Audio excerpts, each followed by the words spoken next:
പ്രകാശമേ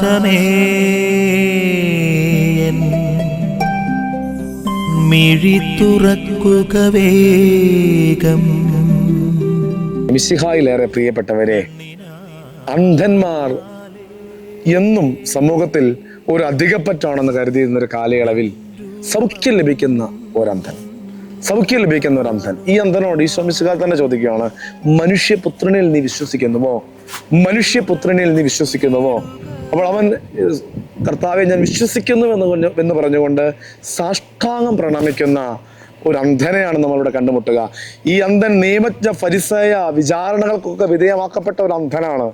ഇവൻ ക്രിസ്തുവിന്റെ പിന്നാലെ ഉണ്ടെന്ന് തിരിച്ചറിയുമ്പോൾ അവനെതിരെ നിലകൊള്ളുന്ന നിയമജ്ഞ ഫരിസേയ വിഭാഗങ്ങളൊക്കെ ഒത്തിരിയുണ്ട്. പക്ഷെ ഇവൻ തന്നെ പൂർണ്ണമായും വിശ്വാസത്തോടുകൂടി ഏറ്റുപറയുന്നു. കാരണം ഇവന് സൗഖ്യം നൽകുന്ന ഈശോ മിശിഹായെ കുറിച്ച് അവൻ അറിയാം.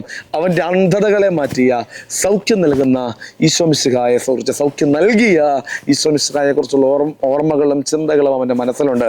അതുകൊണ്ട് ഫരിസേയ നിയമജ്ഞരുടെ കാപട്യങ്ങളൊന്നുമല്ല, തന്നെ സൗഖ്യപ്പെടുത്തി ഈശോയാണ് തൻ്റെ ജീവിതത്തിൽ ഒന്നാമൻ എന്നുള്ള തിരിച്ചറിവ്. പ്രിയപ്പെട്ടവർ, നമ്മുടെ ജീവിതത്തിലൊക്കെ പലരും പല കാര്യങ്ങളും പറഞ്ഞ് നമ്മുടെ ജീവിതത്തെ സമീപിക്കാം. പല ഓഫറുകളൊക്കെ നമുക്ക് നൽകാം. പല ചിന്തകളും വ്യാഖ്യാനങ്ങളൊക്കെ നമ്മുടെ ജീവിതത്തിന് നമുക്ക് വഴികാട്ടികളൊക്കെ ആയിട്ട് നൽകാം. പക്ഷെ ആത്യന്തികമായ വഴിയും സത്യവും ഈ മിശിഹായാണെന്ന് തിരിച്ചറിഞ്ഞുകൊണ്ട് ഈശോയെ അനുധാവനം ചെയ്യുവാൻ സാഷ്ടാംഗം അവൻ്റെ കാൽക്കൽ വീണുകൊണ്ട് ഈ അന്ധന് സൗഖ്യം ലഭിച്ച അന്ധനെ പോലെ അവൻ്റെ കാൽക്കൽ വീണ് കർത്താവിൻ്റെ സൗഖ്യം അറിയുവാനുള്ള കൃപയ്ക്ക് വേണ്ടി നമുക്കും പ്രാർത്ഥിക്കാം.